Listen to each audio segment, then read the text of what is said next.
यशोमती ठाकूर यांनी सुद्धा सहकुटुंब मतदान केलेलं आहे। यशोमती ठाकूर यांचा नवनीत राणांवरती निशाणा बघायला मिळतोय। जे गद्दार आहेत ते उभे आहेत असं यशोमती ठाकूर म्हणतायत। 2019 मध्ये निवडून आलेल्यांनी अमरावतीकरांना धोका दिला अशी टीका यशोमती ठाकूर यांनी केली आहे।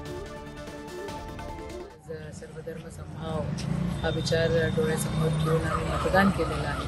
ही जी निवडणूक आहे ही अमरावती जिल्ह्यासाठी एकदम महत्त्वाची निवडणूक आहे आणि एकीकडे जनशक्ती आणि दुसरीकडे धनशक्ती अशी ही निवडणूक आमची झालेली आहे। एकीकडे आमचा साधा सुद्धा शेतकरी पुत्र इथे उभा आहे आणि दुसरीकडे ज्यांनी आम्ही त्यांना निवडून दिलं मागच्या वेळेला आणि ज्यांनी धोका केला, जे गद्दार आहेत ते उभे आहेत। यावेळेला अमरावती जिल्हा महाविकास आघाडीचा उमेदवार नक्कीच निवडून देतो आहे असं मी बिलकुल कॉन्फिडेंटली सांगू शकते।